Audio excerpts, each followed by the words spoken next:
धन्यवाद मॅडम, आपण माझा परिचय करून दिल्याबद्दल आपली आभारी आहे।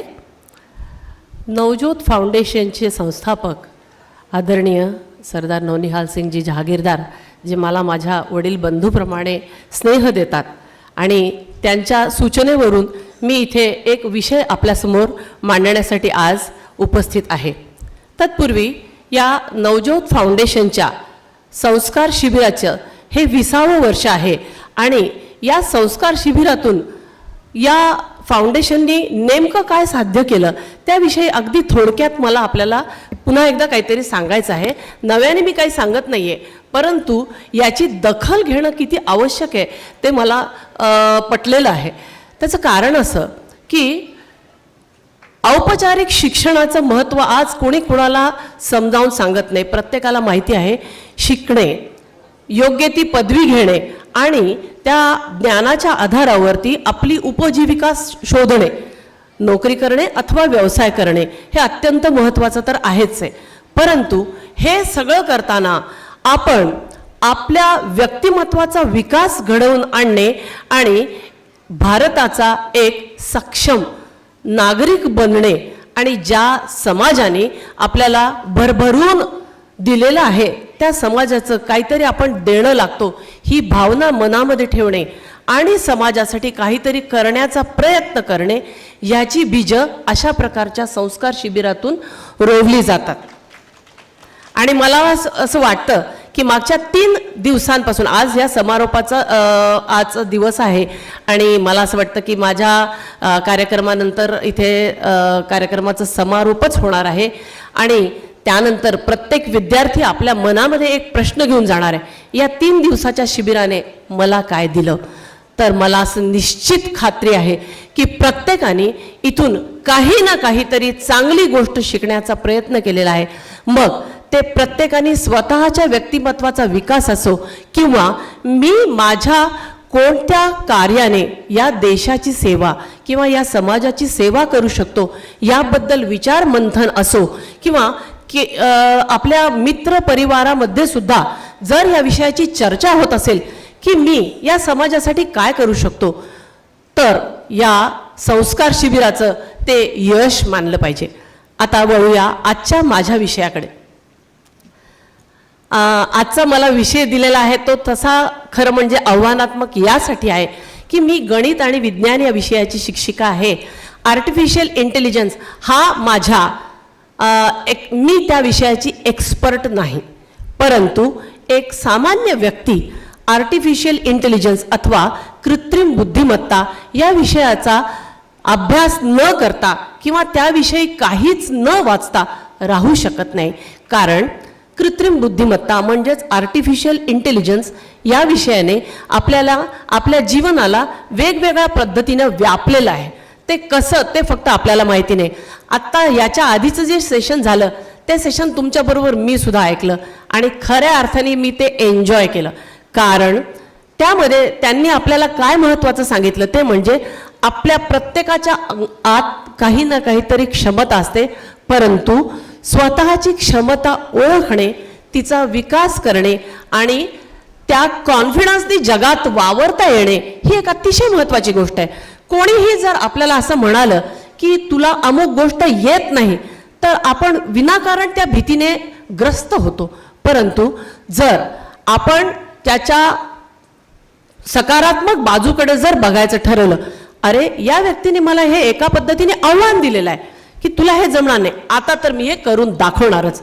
तर अशा पद्धतीने जर तुम्ही त्याचा विचार करायला सुरुवात केली तर नक्कीच आपण आपल्या क्षमतांचा पुरेपूर विकास करू आणि त्या क्षमतांच्या बळावरती यश मिळवू आणि पर्यायाने स्वतःचा, समाजाचा आणि देशाचा विकास घडवून आणण्यामध्ये आपला हातभार निश्चितच लावू। आता हा आर्टिफिशियल इंटेलिजन्स म्हणजेच कृत्रिम बुद्धिमत्ता हा विषय नेमका काय आहे। आता आपल्या शिबिरामध्ये मला आपल्याशी संवाद साधायचा आहे तो मराठीतून, परंतु तुम्ही पाहाल की इथे माझ्या सगळ्या ज्या स्लाइड्स आहेत त्या इंग्रजीमधून असतील। त्याचं कारण असं आहे की मला अशी कदाचित एक भीती वाटत होती की आपण जर सगळे मराठी प्रतिशब्द त्याचे जर वापरले तर ते समजायला थोडेसे कधी कधी जड असतात। कारण आपण रोजच्या भाषेमध्ये काही शब्दांना पर्यायवाची शब्द शोधत सुद्धा नाही आणि हा इंग्रजी शब्दच आपल्याला रोजच्या वापरामुळे सहज सोपा वाटत जातो. या अगोदरच्या सेशनमुळे मला इथे साधारणपणे कल्पना आलेली आहे की कोणत्या वर्गाचे किती विद्यार्थी. तिथं जास्तीत जास्त विद्यार्थी वर्ग हा 9वी वर्गातला, बरोबर? हां, 10वीतले थोडे विद्यार्थी आहेत, 11वी 12वीतले देखील अत्यंत थोडे. आता माझा एक वेगळा प्रश्न, तुमच्यापैकी किती जण मोबाईल फोन इथे घेऊन आलेला आहे? प्रामाणिकपणे हात वर करा.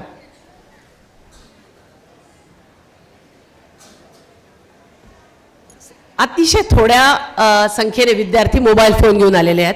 तर मला असं आपल्याला एक सूचना वजा विनंती करायची आहे की जोपर्यंत मी आपल्याशी संवाद साधत आहे तोपर्यंत आपण मोबाईलला हात न लावता बसू शकतो का? कारण हे एक आव्हान झालेलं आहे. नाही, या प्रामाणिक व्यक्तीचा मी इथे टाळ्या वाजवून स्वागत करू शकते, कारण त्यांनी स्वतःच्या आपण एखाद्या गोष्टीसाठी अक्षम आहोत हे स्वतःच मान्य केलेलं. उलट तुम्ही हे एक आव्हान म्हणून स्वीकारा की येणारी 40 मिनिटं मी मोबाईल फोनला हात लावणार नाही. जमेल? प्रयत्न करा आणि तो फोन आहे तो खिशात किंवा पर्समध्ये ठेवा आणि पुढची 40 मिनिटं आपण फोन शिवाय काढणार आहोत. कारण मी आपल्याशी जे संवाद साधणार आहे तो आपल्याला अत्यंत महत्त्वाच्या काही गोष्टी सांगण्यासाठी तो संवाद आहे. आता कृत्रिम बुद्धिमत्ता म्हणजे काय? आपल्याला हे माहिती आहे की कुठलंही मूल ज्यावेळी जन्माला येतं त्यावेळेला ते पूर्णपणे आपल्या आई आणि इतर कुटुंबातील इतर सदस्यांवर सर्वस्वी अवलंबून असतं. ते असं की माणसाचं जे बाळ असतं ते स्वतःचं अन्न देखील स्वतः शोधू शकतं. इतर प्राण्यांची जी पिल्लं असतात ती त्या मानाने थोडीशी पटकन स्वयंपूर्ण होतात, म्हणजे ती फार लवकर आपल्या 4 पायांवर उभे राहतात आणि आपलं अन्न स्वतः शोधण्याच्या प्रयत्नात लागतात. वेराज माणसाचं जे बाळ असतं ते साधारण 1 वर्षापर्यंत स्वतःच्या पायावर चालू शकत नाही, ते रांगू शकतं. त्यानंतर त्या बाळाची काळजी त्याच्या आईला यासाठी घ्यावी लागते की त्याला वेळोवेळी दूध पाजणे, त्यानंतर त्याच्या सुरक्षिततेची सर्वस्वी जबाबदारी त्याच्या आई आणि इतर कुटुंबाच्या सदस्यांना घ्यावी लागते. त्याचबरोबर ज्या वेळेला या बाळाचा विकास होत असतो, त्याची वाढ होत असते, त्यावेळेला त्या बाळाला विविध प्रकारचे अनुभव हे येत असतात. उदाहरणार्थ या छोट्याशा बाळाला 2-3 महिन्यापर्यंत त्याची दृष्टी स्थिरावलेली नसते, परंतु त्यानंतर हळूहळू त्या बाळाला जेव्हा आपण बाहेरचं जग दाखवायला लागतो तेव्हा वेगवेगळ्या गोष्टी दाखवतो. यामध्ये अतिशय छोट्या छोट्या गोष्टी असतील, उदाहरणार्थ झाडं, पशु पक्षी, पानं. कारण आपण जे आपल्या बुद्धिमत्तेचा जो विकास होतो बालपणी तो आपल्या ज्ञानेंद्रियांच्या साहाय्याने होत असतो हे सगळ्यांना माहिती आहे. आपण वस्तूंना पाहतो, त्या पाहण्यामध्ये काय काय असतं तर रंग, आकार, त्याशिवाय स्पर्शाचं ज्ञान, गंधाचं ज्ञान, या सर्व गोष्टी. काही गोष्टींमध्ये चवीचं सुद्धा ज्ञान असतं. पण दिसलेली प्रत्येक वस्तू मानवी बाळ चाखून पाहतं का? नाही, कारण अनेक वस्तू ह्या त्याच्या रीचपासून, त्याच्या हाताला येण्यापासून खूप लांब असतात, त्यामुळे तशा पद्धतीनं त्याचं ज्ञान वाढत नाही. परंतु रंग, रूप आणि आकार याच्या माध्यमातून तो त्या वस्तूची माहिती करून घेत असतो. उदाहरणार्थ जेव्हा आपण एखाद्या छोट्याशा बाळाला मांजर दाखवतो त्यावेळेला अनेक वेळेला मांजर पाहिल्यानंतर त्या बाळाला हे समजायला लागतं की 4 पायाचा हा छोटासा प्राणी, त्याला मांजर म्हणायचं. पण मांजर आणि कुत्रा यांचा आकार, आता साधारण सर्वात मोठ्या आकाराची मांजर आणि जे पपी असतं छोटं पिल्लू कुत्र्याचं, त्यांचा आकार सारखा असू शकतो. मग कुत्रा आणि मांजर याच्यातला फरक काय? तर जो प्राणी म्याव असा आवाज काढतो तो मांजर आणि जो भो असा आवाज काढतो तो कुत्रा, हे त्या बाळाला समजत जातं. परंतु इथे कृत्रिम बुद्धिमत्ता म्हणजे काय तर कम्प्युटर किंवा एखादं मशीन याला वेगवेगळ्या पद्धतीची माहिती पुरवून त्याला अशा पद्धतीचे प्राणी, आकार हे ओळखायला शिकवणे म्हणजेच कृत्रिम बुद्धिमत्ता. आता नैसर्गिक आणि कृत्रिम या 2 शब्दांची ओळख आपल्याला निश्चितपणे आहे. जे निसर्गदत्त म्हणजे जेव्हा जे घेऊनच आपण जन्माला येतो ते आहे नैसर्गिक, आणि हळूहळू आपल्या सभोवतालच्या परिसराच्या निरीक्षणातून आपल्याला जे कळतं ते आपण समजून घेत असतो, ते आपल्या वाढीला पोषक ठरतं. त्याप्रमाणे जेव्हा मशीनला डेटा फीड केला जातो, त्याला इन्स्ट्रक्शन्स दिल्या जातात, त्याला माहिती पुरवली जाते, त्यातून जी तयार होते ती असते आर्टिफिशियल इंटेलिजन्स किंवा कृत्रिम बुद्धिमत्ता. आता बुद्धिमत्ता म्हणजेच आपल्याला माहिती की बुद्धिमत्तेशी निगडीत असलेला मानवी अवयव म्हणजे मेंदू. ज्याप्रमाणे एक छोटं मूल विविध गोष्टींना पाहून अनुभवाने समृद्ध होतं आणि त्याच्या बुद्धिमत्ता विकास होतो, त्याचप्रमाणे जेव्हा मशीनला आपण विविध प्रकारची प्रचंड माहिती पुरवतो त्यावेळेला ते मशीन हे अशा प्रकारच्या छोट्या छोट्या टास्क परफॉर्म करण्यामध्ये सक्षम बनतं. उदाहरणार्थ एखाद्या कम्प्युटरला ज्या वेळेला आपण अनेक प्रकारच्या मांजरींचे चित्र दाखवतो त्यावेळेला नवीन चित्र दाखवल्यानंतर ते मशीन हे मांजर आहे हे ओळखून आपल्याला दाखवतं. हा natural intelligence and artificial intelligence ह्याच्यातला ढोबळ मानाने फरक आहे. Next please. आता हे जे मी आपल्याला सांगणार आहे हे ज्ञान आपल्याला कुठून मिळतं तर हे ते पायोनियर्स ऑफ AI आहेत. म्हणजे ज्या लोकांनी आर्टिफिशियल इंटेलिजन्स या विषयाचा अभ्यास केला, हा शब्दच मुळात ज्यांनी पहिल्यांदा मांडला, त्या व्यक्तींची, त्या शास्त्रज्ञांची, वैज्ञानिकांची ही नावं आणि आपल्यापर्यंत तुमच्या माझ्यापर्यंत ही माहिती आणून देण्याचं फार मोठं काम ज्यांनी केलं त्यातले 2 महान व्यक्ती नांदेडमध्ये सुद्धा येऊन गेलेले आहेत. त्यांच्यापैकी एक आहेत डॉक्टर अच्युत गोडबोले आणि दुसरे आहेत डॉक्टर भूषण केळकर. यांनी मागच्याच वर्षी नांदेडमध्ये या विषयावरती इथे व्याख्यान दिलेलं आहे आणि त्यांच्यामुळं या विषयाची माहिती आपल्याला सुलभतेने होते. कारण आत्ता या अगोदरच्या सेशनमध्ये मला आणखीन एक गोष्ट लक्षात आली, ती म्हणजे आपल्याला ज्ञान निश्चित आहे, फक्त आपल्याला इंग्रजी समजण्यामध्ये थोडीशी काहीतरी न्यूनगंडाची भावना आहे. त्यामुळं बऱ्याच वेळेला प्रश्नांची उत्तरे येत असूनही विद्यार्थी देत नाहीत. पता नाही कोणत्या प्रकारच्या भीतीने आपण ग्रस्त आहोत, पण आपल्याला मराठीतून सांगता येतं पण बसल्या जागेवर उभं राहून बोलण्याची हिंमत आपल्यात का नाही. तर अशा परिस्थितीमध्ये आपल्या मदतीसाठी येतील तीही 2 मराठी लेखकांची पुस्तकं. एक आहेत डॉक्टर अच्युत गोडबोले, दुसरे आहेत डॉक्टर भूषण केळकर. यांच्यापैकी डॉक्टर भूषण केळकर यांनी AI या विषयावरती 30 वर्षांपूर्वी PhD केली. हे यासाठी सांगणं महत्त्वाचं आहे की तुम्ही आम्ही AI हा विषयच आत्ता ऐकू लागलोय आणि या व्यक्तीने त्या विषयावरती PhD करूनही इतकी वर्ष झाली. आणि दुसरा महत्त्वाचा मुद्दा की ते दोघंही या विषयामधले ग्रॅज्युएट्स नव्हेत. त्या दोघांची डिग्री ही IITतली आहे, परंतु भूषण केळकरांची डिग्री ही केमिकल इंजिनिअरिंगमधली आहे. म्हणजे शिक्षण कोणत्या क्षेत्रात घेतलं आणि आता कार्य कोणत्या क्षेत्रात घेतात त्याचा परस्पर संबंध 100% असेल असं नाही. त्याचं कारण असं की वेळेप्रमाणे आपल्या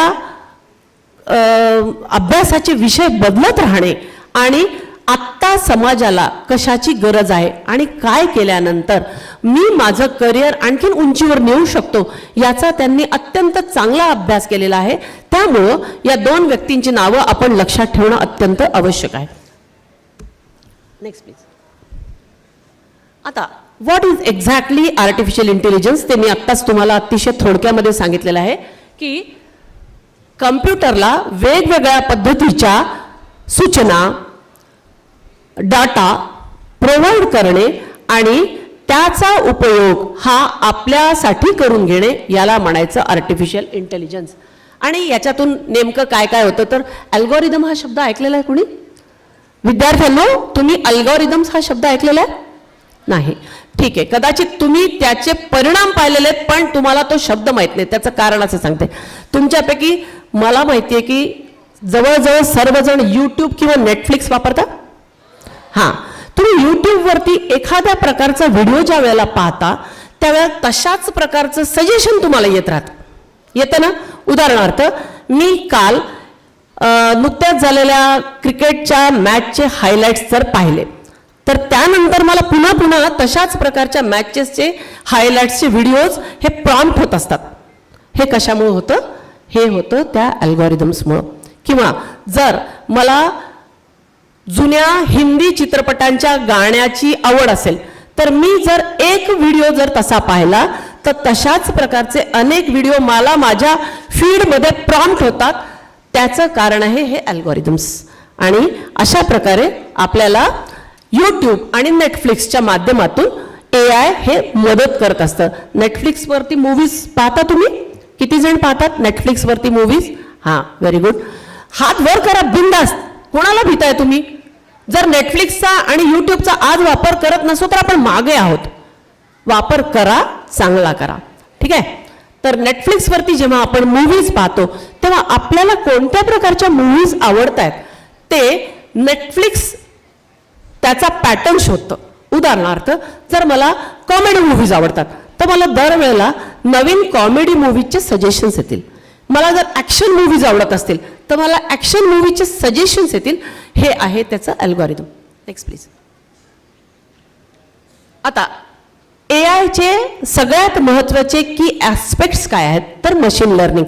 आता मी हे आपणासाठी याच्यासाठी सांगत आहे की साधारणपणे 9वी 10वी 11वीच्या मुलांना हे ठरवायची वेळ आलेली असते की मी याच्या पुढचं शिक्षण हे कोणत्या विषयाचं घेऊ इच्छितो किंवा इच्छिते. साधारणपणे नांदेडकडच्या विद्यार्थ्यांचा एक ट्रेंड असा पाहिलेला आहे ते म्हणजे बऱ्याच अंशी विद्यार्थी 11वी 12वी विज्ञान शाखेला जातात.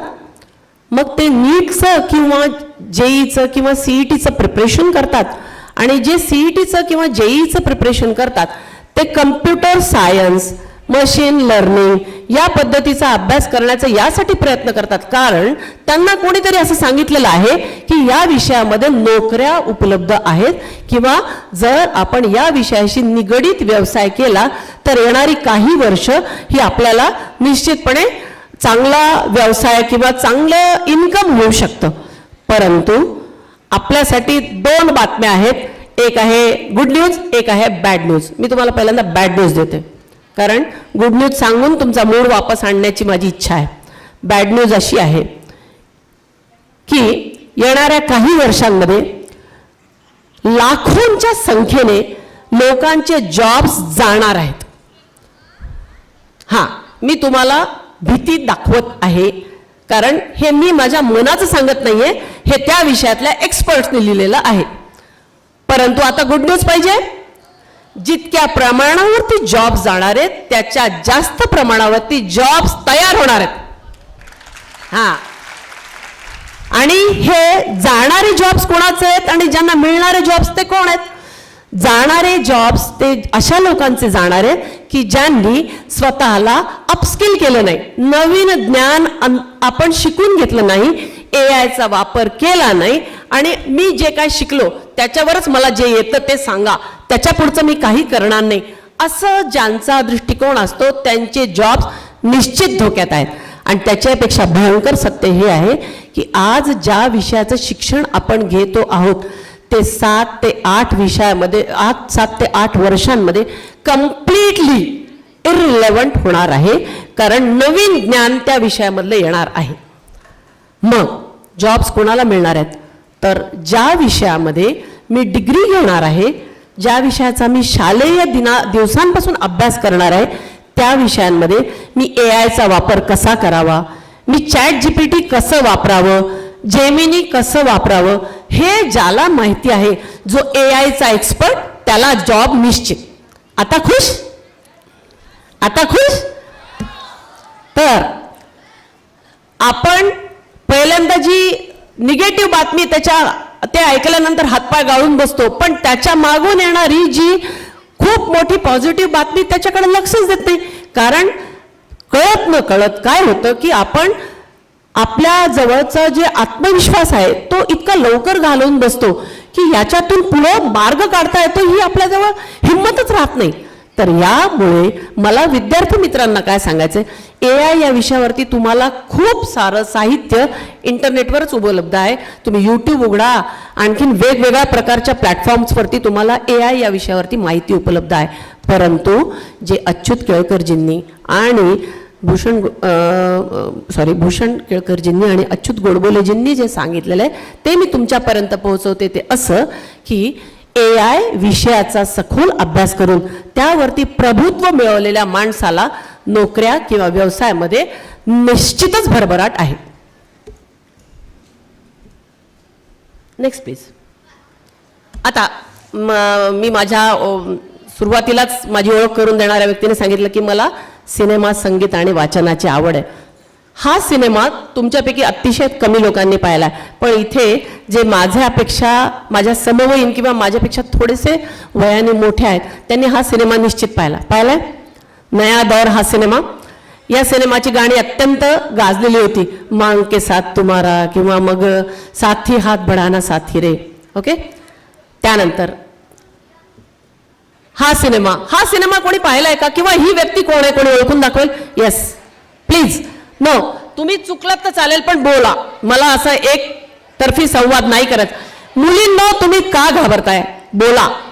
हा बोल. करेक्ट. चार्ली चॅपलिन आहे हा. चार्ली चॅपलिन हा जगप्रसिद्ध सिने कलावंत आणि विनोदी भूमिका साकारणारा एक अतिशय फेमस असा कलावंत होता. त्या सिनेमातलं हे चित्र मॉडर्न टाइम्स. नेक्स्ट. हा एक सिनेमा आहे. एक त्याच्या बाजूची स्लाइड पता नाही का नाही आली. हा एक हॉलिवूडचा सिनेमा आहे, मॅट्रिक्स. आणि हा सिनेमा किती जणांनी पाहिलाय? हा, मला वाटलंच होतं, कारण हा अगदी निकटच्या भूतकाळातला सिनेमा आहे. रोबोट. आपला सगळ्यांचा आवडता रजनीकांत आणि ऐश्वर्या राय यांचा हा सिनेमा आहे. या 4 सिनेमांवर हात खाली प्लीज. येस. काय झालं? चिट्टी. येस, त्यांनी तयार केलेल्या बॉटचं नाव होतं चिट्टी. बरोबर. मी या 4च सिनेमांची उदाहरणं का घेतली असतील, कोणी सांगू शकेल? Yes please. नाही? अच्छा ठीक आहे, आपण वेळ वाचूया. मी या 4 सिनेमा, अनेक सिनेमे मी आपण पाहिलेले, तुम्ही, मी, सगळ्यांनी, इथे बसलेल्या सर्वांनी, परंतु या 4 सिनेमांची उदाहरणं मी यासाठी सांगितली की या 4ही सिनेमांमध्ये मनुष्य आणि यंत्र यांच्यामधल्या संघर्षाची कहाणी दाखवलेली आहे. नया दौर आठवतो? त्याच्यामध्ये टांग्याची आणि बसची रेस. ठीक आहे. त्यानंतर हा जो शेवटचा सिनेमा आहे रोबोट, याच्यामध्ये रजनीकांतचं जे कॅरेक्टर आहे त्यांनी एक रोबोट बनवलेला आहे आणि तो रोबोट त्याच्याच जीवनावरती परिणाम करण्याचा प्रयत्न करत आहे. या अशा सिनेमांचं होतं काय, त्याचं मनोरंजन मूल्य खूप छान आहे, परंतु कुठे ना कुठेतरी आपण अशा एका समजाला बळी पडतो की मशीन हे मानवी जीवनासाठी घातक आहे, जे की अजिबात नाही. जर ते तसं घातक असतं तर कुठल्या माणसाने मशीनच्या निर्मितीला मदत केली असती? कोण स्वतःच्या पायावरती धोंडा पाडून घेईल? नाही, असं होत नाही. परंतु आज जर आपण असं विचार केला की नाही, तेच दिवस चांगले होते बैलगाडीतून फिरण्याचे, शक्य आहे ते? नाही. कारण आपल्याला दळणवळणाची फास्ट साधनं पाहिजेत. आपल्याला कम्प्युटर पाहिजे. त्याचं कारण असं की कम्प्युटर काम पटपट करतं, अचूक करतं आणि न थकता करतं. त्याच्यामध्ये चुका टाळता येतात. मग जर कम्प्युटरचा उपयोग करून जर माणसाने स्वतःचं काम सोपं केलं तर त्यात चूक काय? काहीच नाही. इथे काही विद्यार्थी थोडंसं बडबड करत आहेत, त्यांनी कृपया शांत बसावं. आपण अतिशय योग्य वेळेमध्ये हे सेशन संपवणार आहोत. मुळीच तुमच्या वेळेच्या पेक्षा जास्त मी लांबवणार नाही, परंतु मला शांतता अपेक्षित आहे. कृपया सहकार्य करावं. तर अशा प्रकारच्या सिनेमांमध्ये जो माणूस विरुद्ध यंत्र, मॅन व्हर्सेस मशीन हा संघर्ष आपल्याला दिसून येतो, तो 100% तसाच नाहीये. तर मनुष्य हा यंत्रांच्या मदतीने एक अत्यंत सहज सुंदर आयुष्य जगू शकतो, असं मला तुम्हाला सांगायचं आहे. Next please. आता आपण सर्वांनी औद्योगिक क्रांतीविषयी वाचलेला आहे, अभ्यास केलेला आहे. मला असं वाटतं सोशल स्टडीजमध्ये, इतिहास, भूगोल आणि किंवा विज्ञानामध्ये देखील औद्योगिक क्रांती सगळ्यांनी ऐकलेली, वाचलेली आहे. किती जणांनी औद्योगिक क्रांती माहिती आहे? कोणी किती जणांना नाही? हे खूप धक्कादायक आहे. जेम्स वॉट माहिती आहे? काय केलेलं आहे जेम्स वॉटनी? वाफेच्या शक्तीचा शोध लावला आणि वाफेच्या शक्तीचा उपयोग करून इंजिन बनवलं गेलं रेल्वेचं आणि जलद रीतीने एका ठिकाणापासून दुसऱ्या ठिकाणापर्यंत प्रवास करण्याचं एक सुंदर आणि स्वस्त साधन आपल्याला उपलब्ध झालं. ती होती पहिली इंडस्ट्रियल रिव्होल्यूशन किंवा पहिली औद्योगिक क्रांती. त्याला आता 200 वर्ष उलटून गेलेली आहेत. त्यानंतर दुसरी औद्योगिक क्रांती आहे ज्याच्यामध्ये वाढत्या लोकसंख्येला पुरण्यासाठी मास प्रोडक्शन म्हणजे मोठ्या प्रमाणावर उत्पादन सुरू करण्यात आलं. त्यानंतर तिसरी औद्योगिक क्रांती, दुसऱ्या औद्योगिक क्रांतीमध्ये विजेचा वापर सुरू झालेला. त्यानंतर तिसऱ्या औद्योगिक क्रांतीमध्ये कम्प्युटर आणि ऑटोमेशन आलेलं आहे आणि चौथी औद्योगिक क्रांती इंडस्ट्री 4.0 ज्याच्यावरती भूषणजी केळकर ज्याचा अभ्यास करून ठिकठिकाणी व्याख्यान देतात ते आहे इंडस्ट्री 4.0. त्याच्यामध्ये सायबर फिजिकल सिस्टम्सवरती त्याचा वापर करून मानवी जीवनाचं आणखीन अनेक गोष्टींना सुलभ सोपं करण्याचा प्रयत्न केलेला गेलेला आहे. Next please. आता कामाच्या ठिकाणी आपण AI कसं कसं वापरतो. मला असं वाटतं तुमच्यापैकी अनेक जणांना ChatGPT माहिती आहे. वंडरफुल. ChatGPT जर सगळ्यांना माहिती आहे, जेमिनी माहिती आहे. Very good very good. तर तुम्हाला माझ्याही पेक्षा जास्त माहिती. Very good. तर अशा प्रकारचे हे जे AI टूल्स आहेत हे कामाच्या ठिकाणी वापरले जातात. परंतु विद्यार्थी आणि यंग प्रोफेशनल्स म्हणून आपल्याला काय वापरायचं आहे ते यानंतरच्या स्लाइडमध्ये. Sir please. नो एक स्लाइड बिफोर नाहीये. ठीक आहे. तर आपल्याला सगळ्यांना एक महत्त्वाची गोष्ट माहिती आहे की आपल्याला घरामध्ये किती जणांना अलेक्सा किंवा सिरी वापरून माहिती आहे. अलेक्सा माहिती आहे. अलेक्सा काय करतं, आपण दिलेल्या सूचनांप्रमाणे ते टास्क ते कामं करून देतं. ठीक आहे. फॉर एक्झाम्पल जर आपल्याला अलेक्सावरती एखादं गाणं लावायचं, पूर्वी कसं होतं की गाणं लावण्यासाठी जर तुम्ही तर टेप रेकॉर्डर आणि रेकॉर्ड प्लेअरचा जमानाच पाहिलेला नाही, परंतु जर समजा मोबाईलवरती लावायचं असेल तर तुम्हाला ते टाईप करावं लागत होतं की कुठलं गाणं, कुठल्या सिनेमाचं गाणं तुम्हाला ऐकायचं आहे आणि नंतर मग तुम्ही क्लिक केल्यानंतर ते गाणं लागत होतं. परंतु अलेक्साला तुम्ही तोंडी इन्स्ट्रक्शन देऊ शकता. Alexa play so and so movie songs for me. Alexa म्हणल्याबरोबर ती अलेक्सा जागी होते आणि ती ते गाणं आपल्यासाठी लावते. ठीक आहे. तसंच सिरीच आहे. आजकाल सिरी मोबाईल फोनमध्ये सुद्धा आहे, माहिती आहे ना, आयफोन्समध्ये. म्हणजे समजा जर तुम्हाला तुमच्या आईला फोन लावायचा, हे सिरी डायल मॉम. जर तुम्ही मॉम या नावाने जर तिचा फोन नंबर सेव्ह केलेला असेल तर सिरी तुम्हाला त्या नंबरला फोन पण लावून देते. म्हणजे personal assistance. Okay, personal assistance. आता याचा काय उपयोग होतो ते मी तुम्हाला सांगते. हे छोटे छोटे टास्क आपण घरी वापरतो म्हणून आपल्याला माहिती आहे, परंतु काही ठिकाणी उदाहरणार्थ एखाद्या मोठ्या हॉटेलमध्ये किंवा मोठ्या हॉस्पिटलमध्ये तुम्हाला रिसेप्शनिस्टचा जॉब करणाऱ्या व्यक्ती माहिती आहेत. त्यांना दिवसभर एक तेच ते प्रकारचं काम करावं लागतं. ते म्हणजे फोन उचलणे आणि विचारलेल्या प्रश्नांना उत्तरं देत बसणे.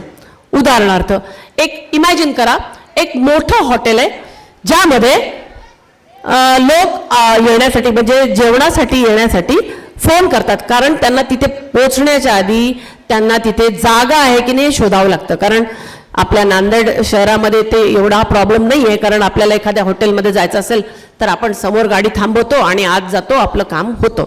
परंतु मोठमोठ्या शहरांमध्ये एखाद्या हॉटेलमध्ये जाण्यापूर्वी 10 गोष्टींचा विचार करावा लागतो. पहिली म्हणजे तिथे पार्किंग मिळेल का. पार्किंग मिळून आपण जर आपली गाडी ठेवून जर आत गेलो तर आपल्याला तिथे टेबल मिळेल का इतक्या लोकांसाठी. तर त्यासाठी लोक काय करतात की त्या हॉटेलच्या रिसेप्शन काउंटरला फोन करतात आणि विचारतात, मला 5 लोकांसाठी टेबल आरक्षित करता येईल का. या प्रकारचे जे रेपिटेटिव्ह जॉब्स आहेत ते कोण करतं, AIच्या मदतीने पर्सनल असिस्टंट्स करतात.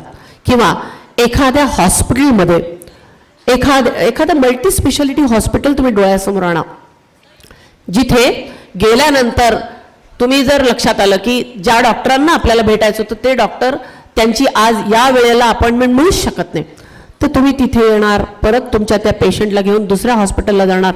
ह्या त्रासातून सुटका मिळण्यासाठी तुम्ही काय करता, तिथल्या रिसेप्शन काउंटरला फोन करता आणि डॉक्टर सो अँड सो आज अवेलेबल आहेत का, मला त्यांची अपॉइंटमेंट मिळेल का, हा प्रश्न विचार.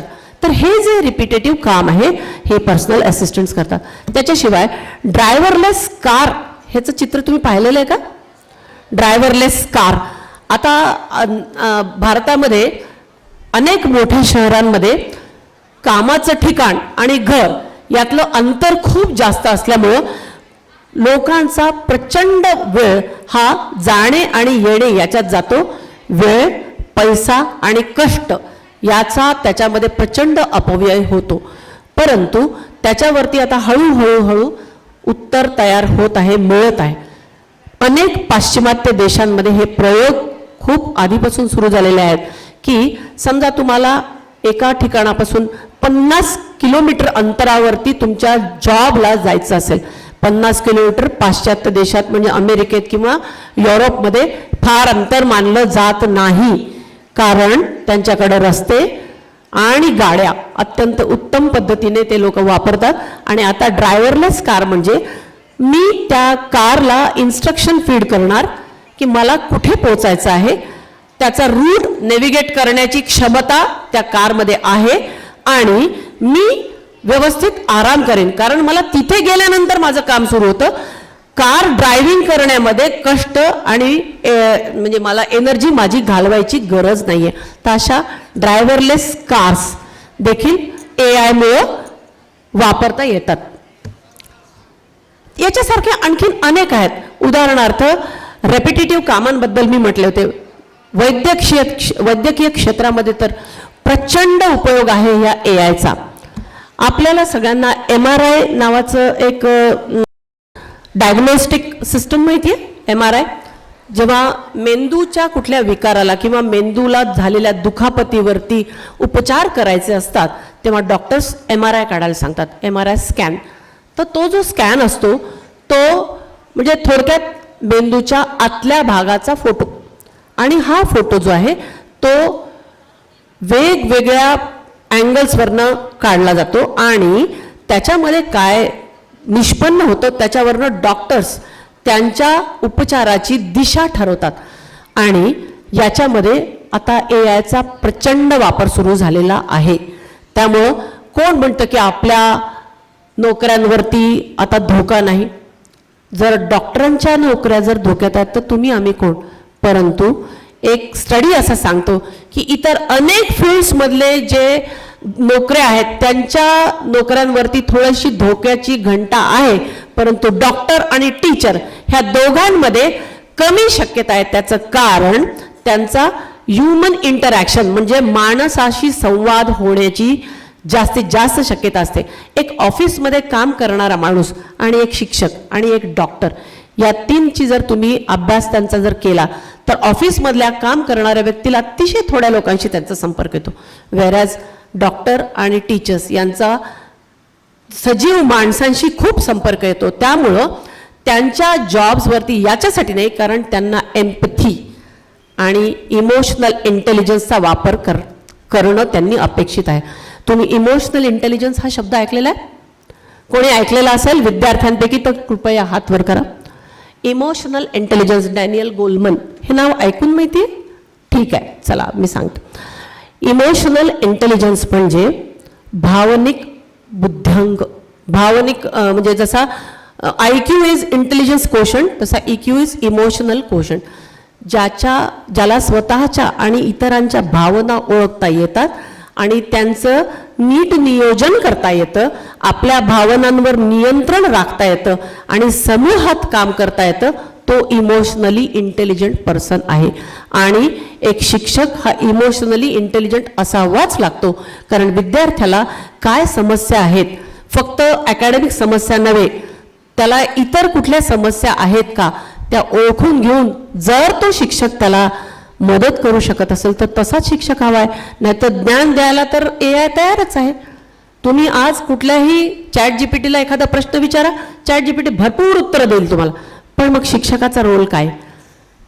विद्यार्थ्याची गरज ओळखून त्याला मदत करणारे ते शिक्षक आणि पेशंटच्या नेमक्या समस्येवरती नीट निराकरण करून आणि त्याला समजुतीचे, त्याला धीराचे 4 शब्द बोलणारे डॉक्टर्स हवेत आपल्याला. डॉक्टरकडे जाऊन आपल्याला जर आपली भीती कमी वाटत असेल तर अशा डॉक्टरांकडे आपण जाऊ ना. तर अशा पद्धतीनं वेगवेगळ्या क्षेत्रांमध्ये एआयचा प्रभाव आहे. आता डिफेन्स या क्षेत्रामध्ये एआयचा काय उपयोग आहे हे तर ऐकणं अत्यंत मनोरंजक ठरेल. सध्या एका विशिष्ट ठिकाणी होणाऱ्या युद्धाच्या बातम्या आपण ऐकतो आहोत. कोणत्या देशांमध्ये युद्ध चालू आहे? इराण, अमेरिका, इस्रायल, बरोबर. इस्रायलचं आयर्न डोम माहितीये? कोणाला माहितीये आयर्न डोम टेक्नॉलॉजी? अच्छा ठीक आहे. आयर्न डोमला मी मराठीतनं सांगते. आयर्न इज लोखंड, डोम म्हणजे अशी छत्रीसारखं काहीतरी स्ट्रक्चर. हे काय आहे माहिती आहे कोणाला? विद्यार्थ्यांनो, मला तुम्हाला एक महत्त्वाची गोष्ट सांगायची आहे. शाळेच्या अभ्यासक्रमातला अभ्यास निश्चित करा, पण आपला जनरल अवेअरनेस वाढवा. आपल्याला आयर्न डोम माहिती असणं अतिशय आवश्यक आहे, कारण ही टेक्नॉलॉजी इस्रायलनी तयार करून, एक मुलगी भीत हात वर करते, घाबरतीये, पता नाही का. बिंदास बोल बेटा. तर इस्रायलने ही तुला माईक द्यायचा? मला एकटीला बोलून कंटाळा आलेला आहे, तू बोल प्लीज प्लीज, जोरात बोल. माईक वरती बोल. मिसाईल पासून संरक्षण. सगळ्यांनी जोरदार टाळ्या वाजवा. आपल्याला असे स्मार्ट विद्यार्थी पाहिजेत. मिसाईल पासून संरक्षण, इतक्या सोप्या शब्दामध्ये तिने आयर्न डोम म्हणजे काय ते सांगितलं. आता हे आयर्न डोम म्हणजे खरोखर लोखंडाची छत्री आहे का? नाही. तर अशा प्रकारची त्यांनी तंत्रज्ञान विकसित केलेलं आहे की समजा आजूबाजूच्या शत्रू राष्ट्रांनी एखादं रॉकेट त्यांच्या देशावरती जर सोडलं तर ते कुठे पडू शकेल याचा अचूक अंदाज बांधणारं, किती वेळाने पडेल याचा अचूक अंदाज बांधणारं असं एक तंत्रज्ञान आहे. तुम्हाला वाटतं का हे एआय शिवाय पॉसिबल आहे? अशक्य. हे आर्टिफिशियल इंटेलिजन्सच्या मदतीशिवाय अशक्य आहे. तर अशा पद्धतीचं एआयचं तंत्रज्ञान वापरून इस्रायलनी हे आयर्न डोम विकसित केलेलं आहे. आणि फक्त ते रॉकेट येणारे हे सांगून भोंगा वाजवून ते थांबत नाही, तर हवेतल्या हवेतच त्याला निरस्त्र करणे, त्याचा नायनाट करण्याची क्षमता देखील त्या राष्ट्राने विकसित केलेली आहे. हा एआयचा संरक्षण क्षेत्रातला वापर आहे ना. सगळ्यांनी ड्रोन्स पाहिलेले? हां, ड्रोन म्हणजे आपल्याला माहिती आहे की एखाद्या मोठ्या विवाह समारंभामध्ये एरियल फोटोग्राफीसाठी ड्रोन वापरले जातात. हा काय एकमेव उपयोग आहे का ड्रोनचा? नाही. समजा इमॅजिन करा एखादं मोठं शेत आहे, प्रचंड मोठं शेत आहे.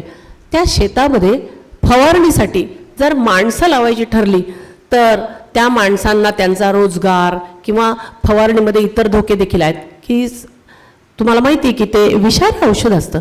ते जर श्वासावाटे जर आपल्या शरीरात गेलं तर त्याचं काय परिणाम होतात ते आपल्याला माहिती. तुम्हाला माहिती आहे आज भारतामध्ये देखील ड्रोनचा वापर करून फवारणी केली जाते. हां, तर अशा पद्धतीने हे कसं, हे एआय शिवाय शक्यच नाही आहे. हे एआय शिवाय शक्यच नाही. परंतु याला एक काळी बाजू देखील आहे. आत्ताच युद्धाचा आपण उल्लेख केला आणि त्याच्याबद्दल बोलत होतो. अगदी नजीकच्या भूतकाळामध्ये एक अशी पण घटना घडलेली आहे की हे जे संरक्षणासाठी विकसित केलेलं तंत्रज्ञान आहे त्याचा उपयोग खरा म्हणजे असा होता की शत्रूला ओळखणे, शत्रूला शोधून काढणे आणि त्याच्यावर रॉकेटचा हल्ला करून शत्रूचा बिमोड करणे, असं त्या टेक्नॉलॉजीला सांगण्यात आलेलं होतं. अशा पद्धतीनं तिनं काम करणं अपेक्षित होतं.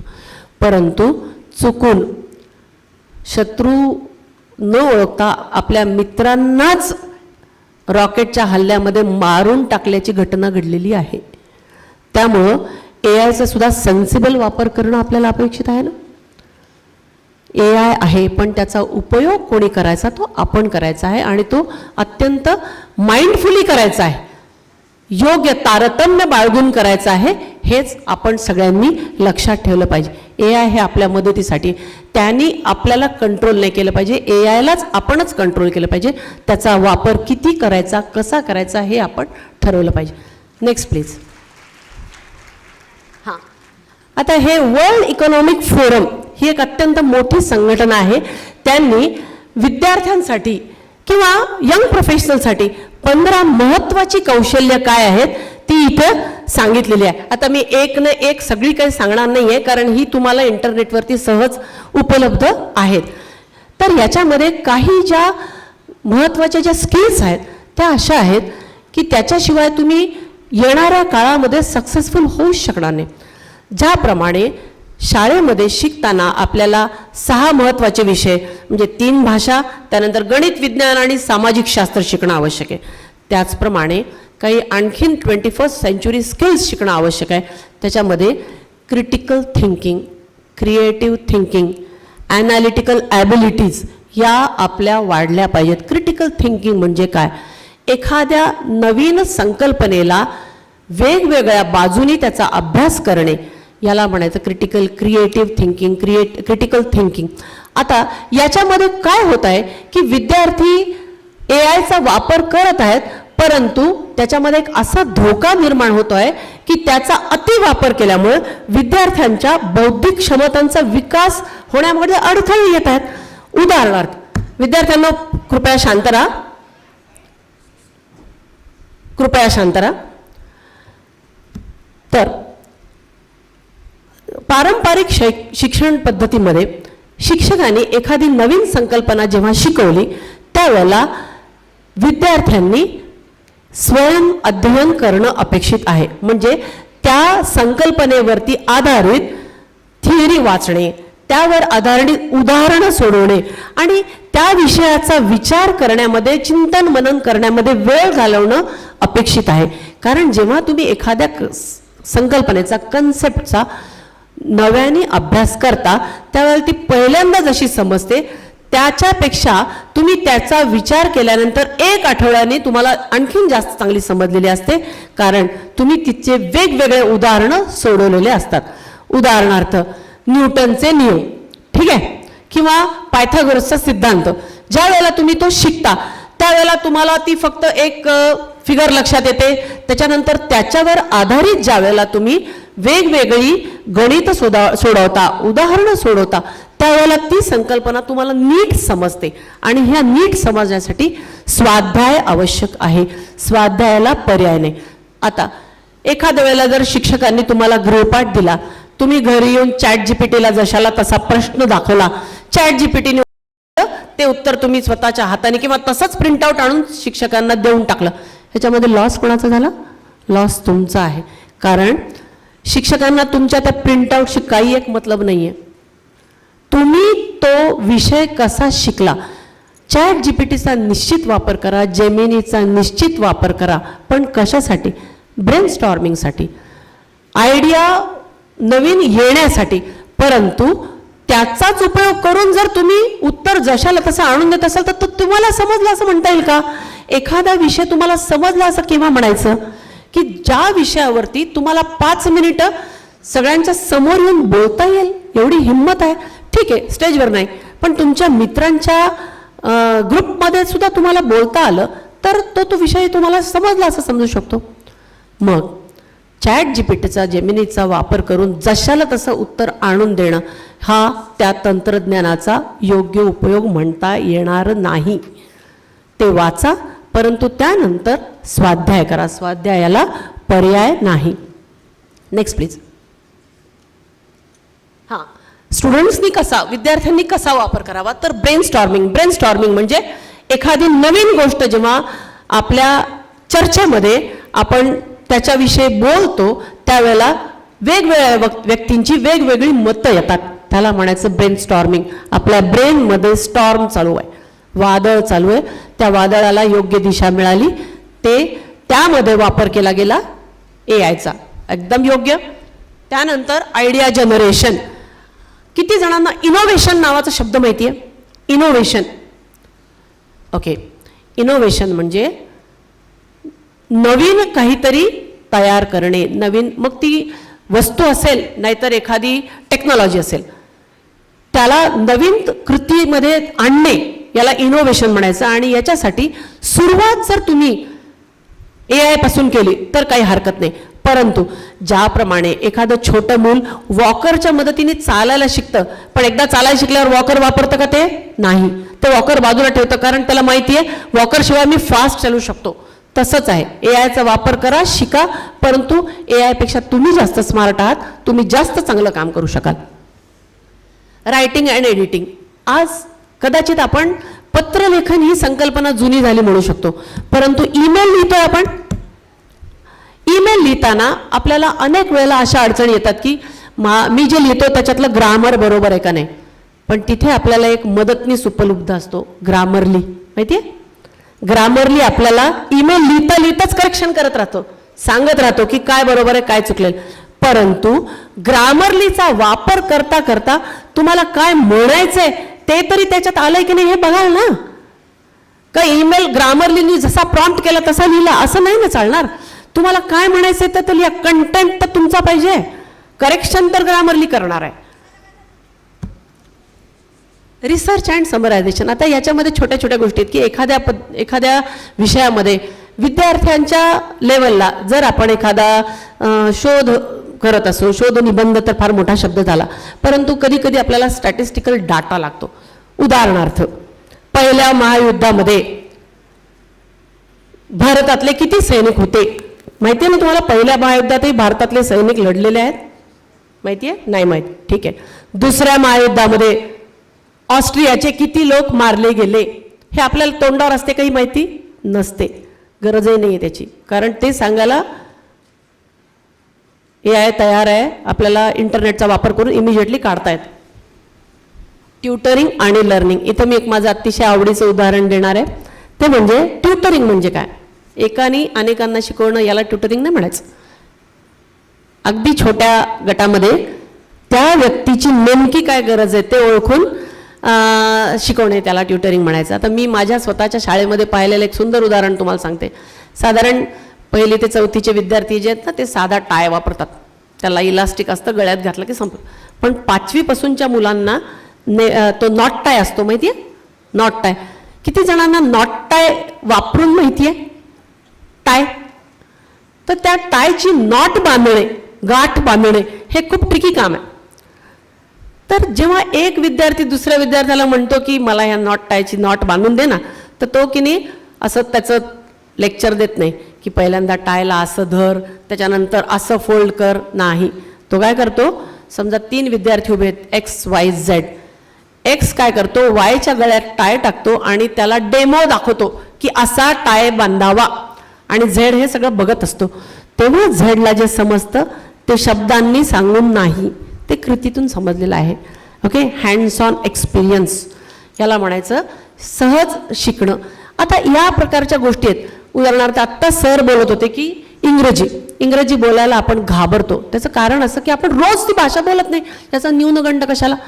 आपली मातृभाषा इंग्रजी असते तर आपण फार बोललो असतो. आपली मातृभाषा मराठी, आपल्याला ती भाषा चांगली बोलता येते ना, मग इंग्रजी नाही येत त्याचा न्यूनगंड कशाला. शिकता येईल ना. तिथे घ्या एआयची मदत. तुम्हाला एखाद्या शब्दाचा जर करेक्ट उच्चार माहिती नसेल, प्रॉपर प्रोनाउन्सिएशन माहिती नसेल, तर अनेक अशा पद्धतीचे सॉफ्टवेअर्स उपलब्ध आहेत की तुम्ही तो शब्द कसा उच्चारायचा ते त्याला सांगू शकता. तो सांगतो करेक्ट उच्चार आणि मग तुम्ही रिपीट करा तोपर्यंत जोपर्यंत तुम्हाला तो शब्द तसाच उच्चारता येणार नाही. इथे घ्या एआयची मदत. त्यानंतर स्टडी ऑर्गनायझेशन हा विद्यार्थ्यांसाठी अतिशय महत्त्वाचा मुद्दा आहे. 10वीला किंवा 12वीला जाणाऱ्या विद्यार्थ्यांसाठी आपण अभ्यासाचं नियोजन कसं करतो हे फार महत्त्वाचं आहे. तिथं एआयची मदत घ्या, कारण आपल्याला 6 महत्त्वाचे विषय आणि इन्फॉर्मेशन टेक्नॉलॉजी हा 7वा विषय असतो. ठीक आहे, तर ह्या सर्व विषयांचा अभ्यास हा एका महिन्यात होऊ शकतो का? नाही. साधारणपणे 9वीतून 10वीत जाणाऱ्या विद्यार्थ्यांची, तुमची 9वीतून 10वीत जाणाऱ्या विद्यार्थ्यांची शाळा साधारण कोणत्या महिन्यात सुरू होते? जूनमध्ये सुरू होते. Very good. आणि परीक्षा केव्हा होते? त्याच्या पुढच्या वर्षीच्या फेब्रुवारी-मार्चमध्ये. फेब्रुवारीमध्ये मला वाटतं प्रॅक्टिकलच्या परीक्षा होतात आणि मार्चमध्ये थिअरीची परीक्षा होते. तर तुम्हाला कालावधी किती लिमिटेड आहे बघा. जूनमध्ये अभ्यासक्रम सुरू होणार आहे आणि फेब्रुवारीमध्ये तुम्ही परीक्षा लिहिणार आहात. तर या कालावधीमध्ये तुम्ही 6 विषयांना म्हणजे एक विषय घेतला, नाही मी आता इंग्रजी घेणार आणि पूर्ण संपवणार, मग मी मराठीला सुरू करणार, असं करेक्ट नाही. कारण त्याच्यामध्ये वेगवेगळे टप्पे असतात, ज्याला म्हणतो आपण घटक चाचणी असते, 6माही परीक्षा असते, सराव परीक्षा असते. त्या परीक्षांपर्यंत आपल्याला प्रत्येक विषयाचा काही भाग तयार केलेला पाहिजे. मग जर तुम्ही AI च्या मदतीनं एक असं शेड्यूल बनवलं, एक वेळापत्रक जर बनवलं की मी जुलैच्या अखेरीला प्रत्येक विषयाचे 2 पाठ तयार करेन, 2 धडे तयार केलेले असतील आणि ऑगस्टमध्ये मी पहिल्या घटक चाचणीची पूर्ण तयारी केलेली असेल, तर अशा वेळेला AI ची जर तुम्ही मदत घेतली तर अत्यंत उपयुक्त ती ठरेल. कारण तुम्ही डिझाईनच अशा पद्धतीने कराल की डिसेंबरमध्ये तुमचा सगळा अभ्यास झालेला असला पाहिजे. जानेवारीपासून तुम्ही सराव परीक्षेचा सरावच कराल. तुम्ही मागच्या वर्षीचे प्रश्नपत्रिका घेऊन पुन्हा लिहाल, कारण लिहूनच तर तुम्हाला परफेक्शन मिळणार आहे. ठीक आहे, तिथे तोंडी परीक्षा नाहीच आहे. इथे घ्या AI ची मदत. Next please. आता काय नाही करायचं हे चित्र कोणी ओळखलं? कोणी ओळखलं? हात वर करा प्लीज. येस, तो ग्रे कलरचा शर्ट. Yes please. हा कुठं पाहिला तू? यूट्यूबवर. कशाच्या संदर्भात? तो कशासाठी प्रसिद्ध आहे सांग, तू न भीता सांग. टेकसाठी. ओके, कुणाला याच्याबरोबर आलेली कॉन्ट्रोवर्सी म्हणजे याच्याबरोबर आलेला वाद माहितीये का? वाद माहितीये का याच्याबरोबर आलेला? फेब्रुवारी महिन्यातली गोष्ट आहे. Yes sir please. मला अतिशय छान वाटते की मी जे सांगते ते सर ऐकून त्यांची उत्तरं देत आहेत. काय म्हणावं याला, ही एक फार चांगली फीलिंग आहे. Yes sir please. इंडिया की कोई कंपनी है जिसने जापान में बने हुए या चाइना में बने हुए इस प्रोडक्ट को अपना प्रोडक्ट बोल के AI समिट में सबमिट किया था, जिससे हिंदुस्तान की बहुत बदनामी हुई. हे मी का सांगते, व्हॉट नॉट टू डू, हे नाही करायचं. काय नाही करायचं? मागच्या महिन्यामध्ये नवी दिल्लीमध्ये AI इम्पॅक्ट समिट झालं होतं. त्या समिटमध्ये अपेक्षित असं होतं की भारतातल्या वेगवेगळ्या कंपन्या आणि वेगवेगळ्या विद्यापीठांच्या विद्यार्थ्यांनी त्यांनी तयार केलेले AI बेस्ड मॉडेल्स आणून एक्झिबिट करायचे, म्हणजे प्रदर्शनात मांडायचे. गालगोटियाज नावाच्या एका विद्यापीठाने हा रोबॉटिक डॉग आणला आणि आमचा आहे हे प्रोडक्शन, आम्ही हा ओरायन नावाचा डॉग बनवला असं म्हणून दाखवून दिलं.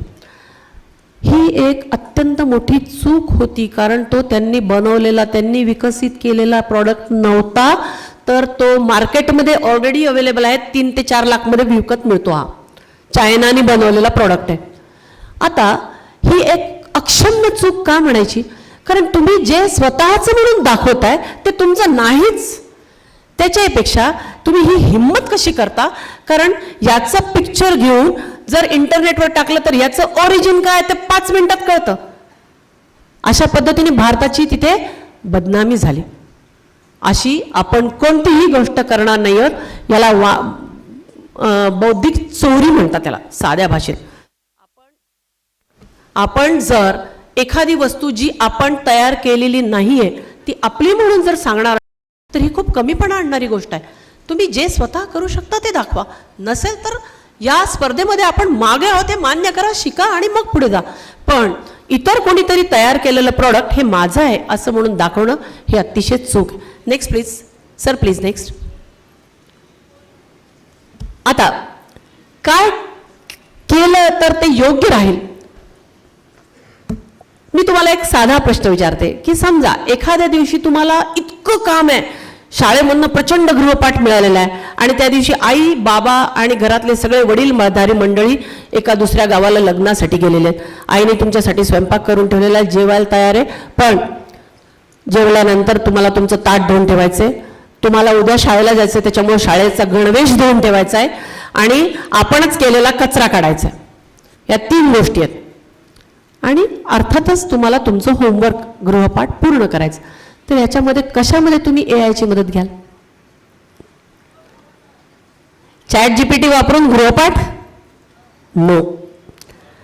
तुम्हाला माहिती आहे झाडू आणि घर पुसण्यासाठी बॉट्स तयार झालेले आहेत. ते काम तुम्ही बॉट कडून करून घ्या, पण गृहपाठ स्वतःच करा. कारण गृहपाठ करण्याने तुमचा मेंदू विकसित होणार आहे, तुम्हाला तो विषय चांगला समजणार आहे. मी इथं असं चुकूनही म्हणत नाहीये की घरकाम हे कमी दर्जाचं हलकं आहे, नाही. जर तुम्हाला निर्णय घ्यायची वेळ आली की हे काम करू की ते काम करू, तर विद्यार्थी म्हणून तुम्ही अभ्यासाला प्रायोरिटी दिली पाहिजे. हे काम होत राहील, नाही झालं तरी तुम्हाला कोणीही पकडणार नाही, पण परीक्षा मात्र येणारच आहे. अभ्यास हा करावाच लागणार आहे. त्यानंतर डीप फेक नावाचं तंत्रज्ञान कोणी पाहिलेलं आहे का? काही दिवसांपूर्वी किंवा किंबहुना काही महिन्यांपूर्वी एक अत्यंत घृणास्पद व्हिडिओ सगळ्यांनी पाहिला. तो व्हिडिओ ओरिजिनल नव्हता. तुम्हाला माहिती आहे की तुम्ही जर तुमच्या स्वतःचे व्हिडिओज किंवा तुमच्या स्वतःचे फोटोज जर इंटरनेटवर अपलोड केले, तर त्या व्हिडिओच्या मदतीनं असा एक फेक व्हिडिओ बनवताय, तो जणू काय तुम्हीच बोलता आहात आणि त्याच्यामध्ये आक्षेपार्ह कंटेंट टाकता येऊ शकतो तुमच्या तोंडी. आज मी इथे जे बोलत आहे त्यामध्ये मी तुम्हाला अभ्यासाचं महत्त्व सांगत आहे, परंतु अशीच एखादी व्यक्ती जर तिथे येऊन बोलत असेल आणि त्या व्यक्तीने जे बोललेले शब्द आहेत ते वगळून तिथे त्या व्यक्तीने परीक्षेमध्ये चीटिंग करा असे सांगितले, असा व्हिडिओ बनवला, तर तो खरा आहे का? नाही, तो डीप फेक व्हिडिओ आहे. अशा पद्धतीचे व्हिडिओज फार सर्रास दिसत असतात. तुमची जबाबदारी ही आहे की डीप फेक व्हिडिओ ओळखा आणि त्यांचा प्रचार प्रसार टाळा. तुमच्याकडून तो व्हिडिओ तुम्ही कधीही कुणाला शेअर नाही केला पाहिजे, कारण तो एक गुन्हा आहे. चुकीच्या पद्धतीची माहिती पसरवणे, यालाही म्हणजे एआयचा मिसयूज म्हणता येईल. त्यानंतर आणखीन एक थोडंसं विषयांतर होतं तरी पण महत्त्वाचं आहे म्हणून सांगते. Sir next please. हां, तुमच्यापैकी अनेकांनी डिजिटल अरेस्ट नावाची गोष्ट ऐकली. हां, हे का सांगणं महत्त्वाचं आहे, कारण साधारण 1 वर्षापूर्वी 1.5 वर्षापूर्वी नांदेडमध्ये या प्रॉब्लेमने धुमाकूळ घातला होता. त्याचं कारण असं होतं की अचानकपणे आई वडिलांना आजी आजोबांना फोन यायचे की समजा माझा मुलगा जर कलकत्त्यामध्ये काही काम करत असेल, नोकरी करत असेल किंवा विद्यार्थी म्हणून शिकायला तिथे असेल, तर तुमचा मुलगा ड्रग्ज घेताना आम्हाला आढळून आलेला आहे, तुमचा मुलगा काही कुठला तरी कायदा उल्लंघन करताना आम्ही त्याला पकडलेला आहे आणि त्याला सोडण्यासाठी तुम्ही आम्हाला आमच्या या अकाउंटवरती 1 लाख रुपये तत्काळ पाठवा, तर आम्ही त्याला सोडू. अशा प्रकारचे videos, phone call, video call आलेले आहेत, ऑडिओ कॉल्स आलेले आहेत, माहिती आहे. आणि अशा पद्धतीच्या स्कॅमला अनेक लोक बळी पडलेले आहेत. आता तुम्हाला आम्हाला हे माहिती आहे की समजा एखाद्या पोलीस इन्स्पेक्टरचा फोटो टाकणं आणि फोन करणं हे सहज शक्य आहे. तो व्यक्ती तो फोन करत असतो असं नाही, पण हे कुणाला समजतंय? ज्याला एआयचा मिसयूज कोण आणि कसा करतो हे माहिती आहे, त्याला हे माहिती आहे. परंतु ज्या आपल्या अगोदरच्या पिढीच्या व्यक्ती आहेत, ज्या स्मार्टफोनचा वापर आत्ता कुठं करू शकत आहेत, त्यांना हे माहिती नाही आहे. आणि अशा अनेक, मी अगदी आपल्या जवळचं उदाहरण सांगते. एका विद्यापीठाच्या कुलगुरू पदावर कार्य करणारी व्यक्ती ही निश्चितच सुशिक्षित आहे. अशा एका व्यक्तीचे 11 लाख रुपये अशा पद्धतीनं गेलेले आहेत. आपण कमावलेल्या, चांगल्या पद्धतीनं कमावलेल्या पैशांचा जर असा कोणी जर आपल्याला छळ करून आपल्याला फसवत असेल, तर ते थांबवणं देखील तुमच्यासारख्या तरुण विद्यार्थ्यांची ती जिम्मेदारी बनते. Next please sir. आता हे एक थोडंसं गमतीशीर आहे. Artificial intelligence or natural stupidity, म्हणजे काही काही गोष्टी अगदी सहज वाटतात आर्टिफिशियल, पण त्याच्यापेक्षा सहज त्या माणसाने करता येतात ना. त्यामुळं artificial intelligence and natural stupidity या विषयावर खूप विनोद आता तिथे इंटरनेटवरती उपलब्ध आहेत. Sir next please. तर मला थोडक्यात तुम्हाला हेच सांगायचं आहे की विद्यार्थी मित्रांनो, विद्यार्थी म्हणून आणि उद्या बनणारे यंग प्रोफेशनल्स म्हणून तुम्हाला आर्टिफिशियल इंटेलिजन्सचा वापर टाळता येणार नाही. त्याचा वापर करा, योग्य करा, परंतु स्वाध्यायाला पर्याय नाही. आर्टिफिशियल इंटेलिजन्सचा योग्य वापर करून स्वतःची प्रगती करून घ्या आणि टेक्नॉलॉजीचा एथिकल उपयोग करा आणि कधीही आपला सामाजिक भान विसरू नका. ज्या समाजाने, ज्या देशाने तुमच्यासाठी खूप काही केलेलं आहे, त्या समाजाच्या उपयोगासाठी येण्यासाठी निश्चितच काही ना काहीतरी करण्याचा प्रयत्न करा. एवढं सांगून मी आपली सर्वांची रजा घेते. धन्यवाद. नवज्योत फाउंडेशनच्या माध्यमातून मला इतक्या चांगल्या विद्यार्थ्यांशी बोलण्याची संधी मिळाली, त्याबद्दल नवज्योत फाउंडेशनचे आभार.